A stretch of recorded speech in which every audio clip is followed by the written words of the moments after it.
I'm Cody Matushik. I'm Rod Monte.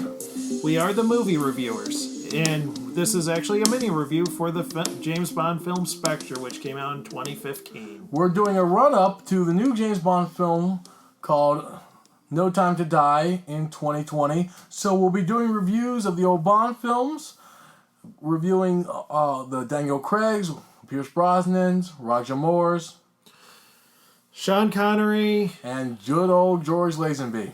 And we're going to disagree a lot about these, okay? Well, we're going to start with Spectre, and Cody's going to introduce the film, what it's about. It is directed by Sam Mendes, and it is the follow-up for the fallout from the film Skyfall. And it's James Bond following up on some leads that he came across during that movie. And he's going to encounter a secret organization that is titled Spectre, and a villain who heads the organization who has a secret linked past with his own.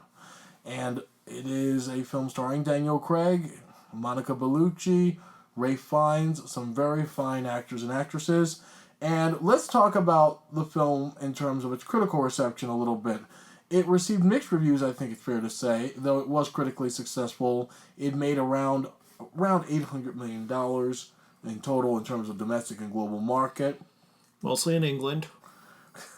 It did well in Asia. It did well in Japan because they're big Bond fans, okay? This film, how would you define your overall impression of this film, generally speaking? Well, generally speaking, I really didn't like this one. I'm a huge James Bond fan, just as Rodney is. We've seen all the movies multiple times, and actually this is the first James Bond film that I've only seen twice. So what makes this a lesser Bond film? It starts off beautifully. It starts off like James Bond should. There's a wonderful action sequence in Mexico City. And then nothing. There is literally nothing. It's just Daniel Craig pretending to be James Bond and not really doing anything. Well, the film itself, it's directed by Sam Mendes, produced by the traditional Bond producers Michael G. Wilson and Barbara Broccoli, written by Nell Purvis and Robert Wade, and a screen credit is given to John Logan, though he mainly did rewrites. The interesting thing, this is not based upon any original Ian Fleming property. This film is entirely original in concept and scope. But it does take the old organization of Spectre and reinvent it for the modern generation. One aspect it focuses upon is how Spectre, which is kind of a multi-headed hydra, or as they like to depict it as an octopus, is going to compromise Her Majesty's Security Service, particularly MI5 and MI6. The film itself struggles with a number of major problems. One of the major problems, and I think to read Cody's thoughts a little bit about this, is that it has an unengaging story. The film does not really allow Bond to have a menace that he can respect. The great Bond films, the ones that are, I think, achievements in cinema making and filmmaking, really have Bond against the world or Bond against an army. We don't get the sense that Bond really is under threat by a larger organization at any point in this. We have the traditional bad guys that he has to kill, but there's no sense of a larger catastrophe that he is trying to stop. Bond is trying to save the world tradition or save his country, okay? You see that in things like Skyfall, in Her Majesty's Secret Service, The Spy Who Loved Me, okay? There's some impending doom element to every Bond movie that makes them work. This one, even the lesser Bond films like Die Another Day have that. There is no sense of that with this film. There's no sense of threat or doom. There's no sense that this villain has a grander scheme outside of petty schemes to exaggerate their own power and influence. And that's not big enough. So the grandeur of the villainy is small, making the character of the villain seem small, played by a very good actor by the name of Christoph Waltz, but his character comes off as rather thin-skinned, petty, intemperate, and not a deep thinker. Right, which is a problem with how his character was written, which is a shame because he plays a famous James Bond villain. Well, he plays one of the greatest villains of all time. Yes. Okay. But the film itself really doesn't have a script that is worthy of the villainy of Spectre from tradition of Dr. No and other things. Where, let's talk about Spectre. What is Spectre? Okay. Spectre is a criminal organization that is composed of many members, and they all identify each other with the ring. Some of them don't even know who the other members are. The term Spectre itself, it's actually one of my favorite villains of any Bond movie. It actually stands for Special Executive for Counterintelligence, Terrorism, Revenge, Extortion. And if you get the chance to see Dr. No, obviously we'll be doing a review of Dr. No in time. This is a great introduction to the villain is through Dr. No in the old 1962-63 film. But basically, this organization has its hands into every unlawful pie on the planet. Yes. And that's a great thing. And we want to get a greater sense of that, of just the depth of the corruption and evil of this organization. Just because it can pay off people doesn't really mean that it's this multi-tentacled beast that can really destroy a nation. We need more of that. We need to see them give a national security a run for its money. It has to make people scared. You have to fear this organization. And that's one of the problems. There is potential in this movie. Sam Mendes is a very competent filmmaker. The introduction of Spectre is quite effective. When we are seeing Spectre, we see them as an organization that are hiding in secret, having secret meetings, and who know everything about everybody, and treat even their own members rather roughly, okay? Yes. For failure. So there's some really good stuff going on, but it's all potential that goes unrealized, okay? The fact is that these characters are never given a chance to really exercise their power and influence in a demonstrable way within the film itself, okay? You want them to make powerful men, kings, queen, presidents, prime ministers, fear them. And we're never given that opportunity to really respect them as villains, okay? There's also another aspect of this film where Bond is supposed to be able to disrupt and show himself to be a threat to their villainy. And he plays himself like a doofus going along, okay? So he doesn't really seem a highly intelligent, capable agent, okay?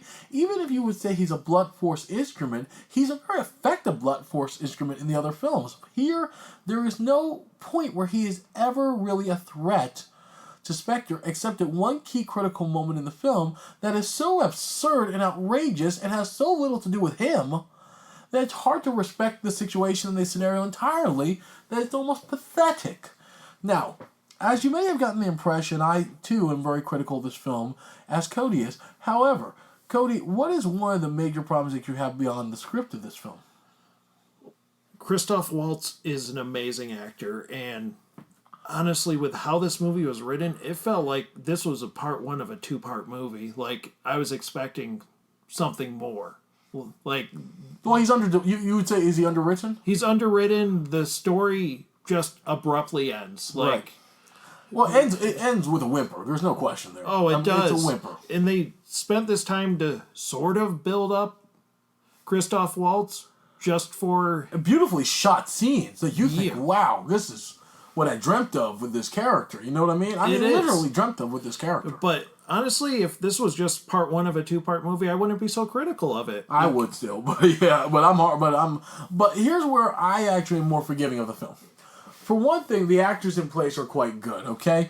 The film, to me, is no worse than some of the lesser Bond films that have existed in their action sequences, okay? And some of the action sequences are competently filmed, okay? There is a type of ski chase, I guess you'd call it, with various vehicles down a slope that occur. That's actually not that bad. The opening sequence... It was better in Archer. Really? Yes, because... We're not even going to go there, okay? We're not going with the 16-year-old heiress, okay? We're not even going there, okay? If you haven't seen Archer, you guys will know the reference. If you haven't, check it out. It is a funny show. But you definitely want to... it's a good action sequence. It's competently shot and filmed. The locations are beautiful. We haven't had beautiful locations like that in quite a while. And almost never in any of the Daniel Craig movies have we had locations. No, not quite at that, all. Quite that epic looking. So there is those classic Bond elements are put in.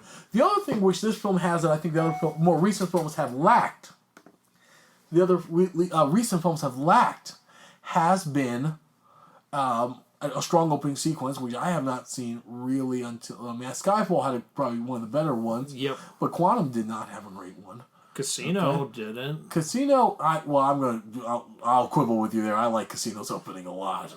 I enjoyed it too, but it wasn't as action-packed as No, Quantum or Skyfall. I don't think it's meant to be. It's more to be dramatic in terms of the forming of the character. I don't think you want it to be. And that fight sequence is pretty brutal. It is. We're trying to get to Casino. But let's focus on Spectre. The other aspect of this that is keenly missing in Daniel Craig's is that he's a humorless bastard. Oh, yeah. There is some humor in this movie. Yep. There is physical humor in this movie. There is. Okay? The moment with the couch. Yep. Yeah. There is some physical humor. There is some funny humor. Now, the critics wrongly, and I think ignorantly so, related it back to Roger Moore, just because there was any humor in it. And they were like, oh, it's like Roger Moore humor. Like any humor, you would have said it was Roger Moore humor because it had humor at all. Right. So that was a ridiculous claim, and I'm going to dismiss it. So I thought the humor was a lot of fun. I think a lot of people thought it was out off-brand, but I think if it had been a better movie, a better script, it would have been fine. Okay? So I think there's humor in it. It's beautifully shot. The action sequences, for the most part, work well.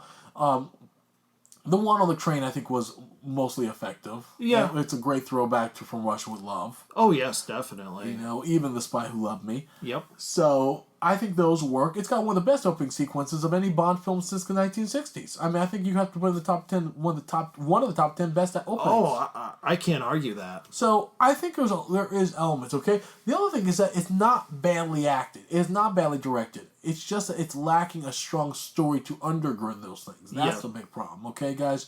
It is a film, I think, as a Bond fan, that's worth checking out. I don't think you're necessarily going to be bored with it. I just don't think it maximizes its resources to its fullest extent. Okay? Spectre is a film that plays it, honestly, guys, too safe. Yes. It is too much checked by the numbers, and it's relying upon something that became an element every day of the Bond films under Daniel Craig, which is basically we want to make this a dramatic character, so everything has to be personal to him.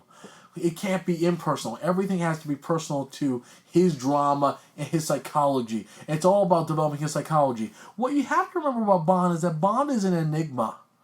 He's meant to be enigmatic, an unknowable killer. Okay? There's a sociopathic element about him that makes him unknowable, and therefore you can't ever quite beat him. Because if you know the man so thoroughly, you get to beat him. That's part of, like, Art of War. The Art of War. Okay? Know your enemy to beat your enemy. And Bond is somewhat unknowable. And the more you make him known, then the more formidable I think he becomes. And that's one of the challenges there. And I think they need to remember Which really started with Skyfall, if you look at it.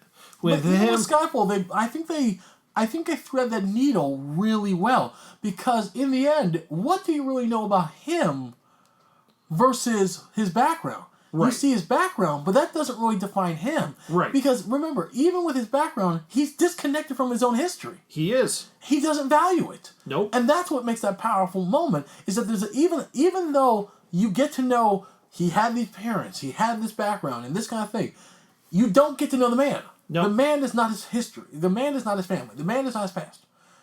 You know very little about those things. You're given little flashes of them, a little touch, a little taste. But you're never given the inner man. The inner man is formed by his 00 status, his relationship to the government, and to M. Right. That's the man you know. And that man is somewhat unknowable. And I love that. So going into the psychology that they try to do with Blofeld in Spectre is, quite frankly, not Blofeld, but bloated. Yep. And unnecessary. And by the way, doesn't work. Because what did you learn by the end of the movie about Bond? He came off as a diminished character. Yep. And that's unacceptable. He's a diminished character in his own story. Okay? You have to... And that is also, I think, the hubris of Mendes. I think Mendes wanted... Because he felt he had been so successful with Skyfall that he could go to the well again. and he goes to the well clumsily, sloppily, to try to deliver that emotional impact that he delivered in Skyfall, and he is entirely unsuccessful. Yeah, he missed the mark 100%. And I think that's why a lot of the shots at the end are shot with interiors. You know, they're fought in the big old MI6 building, this big fight sequence and all that. It's all underwhelming. Because it's not Bond against himself. The best Bond films are Bond against the world. Yep. License to Kill. For Your Eyes Only. Okay? Bond against the unstoppable enemies. That Bond can stop them. GoldenEye. Okay? We need to get back to that storytelling. Even with Skyfall, what made Skyfall compelling, and we're not going to go too much into that, but what made Skyfall compelling was that the villain was almost unstoppable. He was. Clever, dangerous, brutal. Okay? The threat was there. The Bond's fight had to be even better. And when Bond was even better than him, watch out. Yep. We were like, dang nabbit. This is what I've been waiting for. Even filmed in the Roger Moore era. Even films, and I'll dare say it, yeah, I'll say it. Okay? Even A View to a Kill has that element in it. It does. With loads of killers against Bond. Yep. Okay? I'm not recommending the film. I'm not saying it's the greatest film in the world. Don't get me wrong. But I'm saying it does have that one key component correct. Spectre is supposed to have that, but it never realizes it.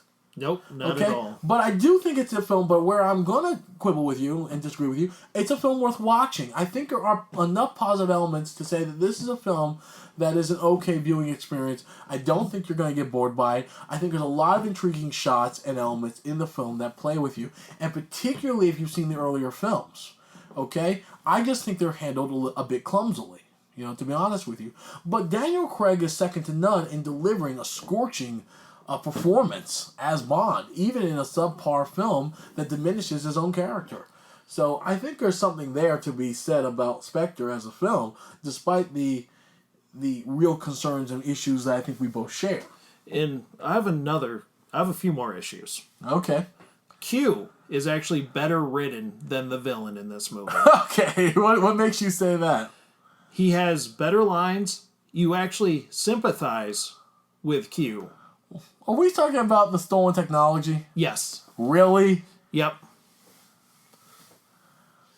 And you actually get to see Q as a person, whereas you don't see Christoph Waltz as a person. You just see him as the head of Spectre, and he's this supposedly invincible person who does really nothing.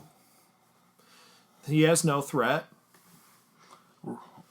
Yeah, I mean, yes. Look, we this is a problem. The villain is a big problem, and I acknowledge that. I mean, that villain, the secondary villain played by Dave Bautista, is a big problem too. And honestly, I felt so bad for Dave Bautista. Well, he doesn't have a role. He really doesn't. He has no job in this. He's a man with metal fingers. Yeah, that's not scary. Not at all. But his physique, he could be one of the most imposing henchmen in a Bond since Richard Kiel. Yeah, but Richard Kiel was not imposing solely because of his size. No. He was 7 feet tall, but that's not what made him any more than Harold Sakata, who was a wrestler. It wasn't his wrestling that made him imposing. Nope. I mean, Sakata knew how to use his physique correctly. Yeah, I agree with that. You can use your height, but we've had tall Bond villains before. We've had that, right? Well, I'm just talking not just height, but how muscular he is. It would have been great to actually see a real fight like you see in The Spy Who Loved Me between Bond and Batista. Yeah, I mean, the problem with those is that the modern movies have all become Bourne movies, basically, with these kind of wrapping around the legs and dropping people to the ground, all this kind of stuff. You know, you'd have to create a Bond that... The good Bond movies that have big characters like that use the environment to their advantage. You Only Live Twice, The Spy Who Loved Me, okay? Those movies knew how to use a Bond villain's environment. Nothing was better than From Russia with Love. Oh, not at all. Okay?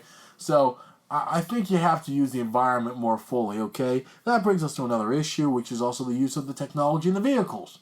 They're not used to their maximum effect in this film. Is that fair enough to say? Oh, it is. It was atrocious what they did.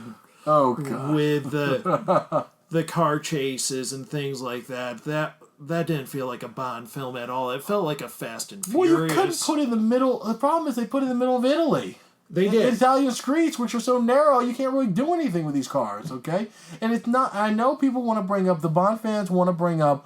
of course, Goldfinger. And that was done in a warehouse with the narrow back alleys and all that. But people forget when that did occur, okay, that was designed to make it... to give it a sign of desperation. I never felt the desperation...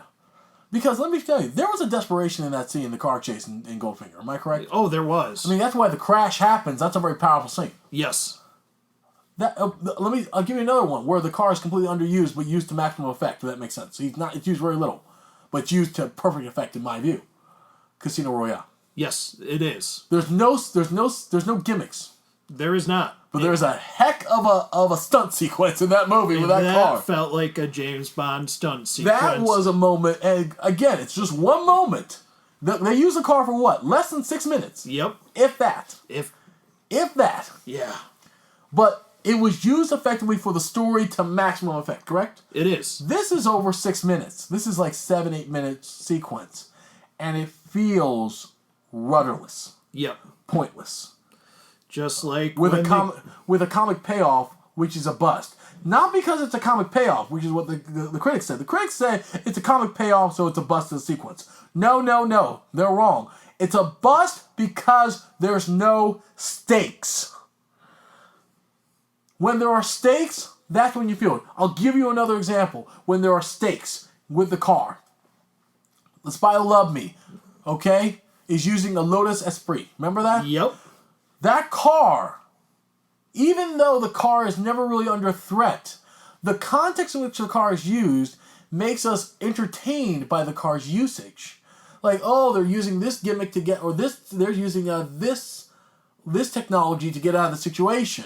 Yep. Right? And there's a comic payoff at the end. There's a great moment where the car's going into the water. Yep. He's like, hey, can you swim? It's a great moment. It's a great moment.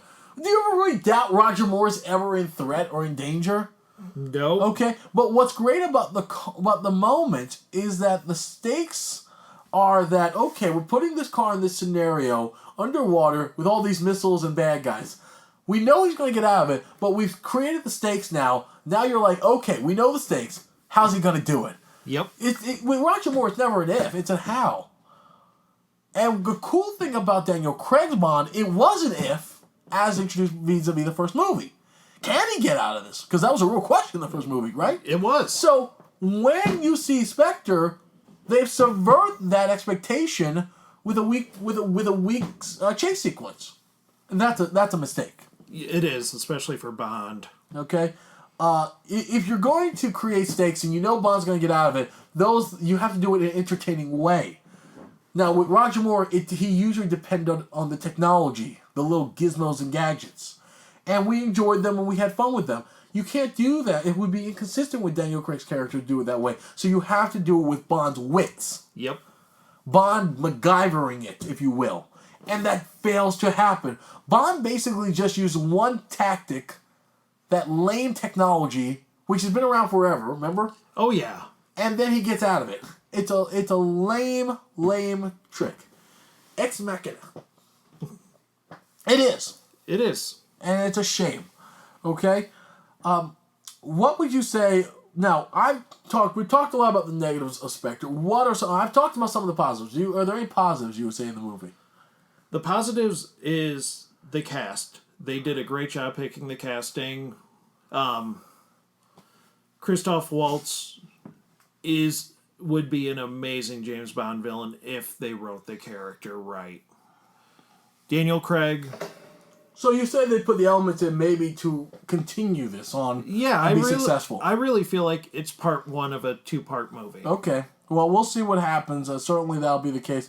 Like I said, guys, I still think the film's worth checking out. If you're a Bond fan, most certainly. If you're not a Bond fan, it's an okay movie. Okay, we don't do ratings here, guys. We don't do numbers or anything.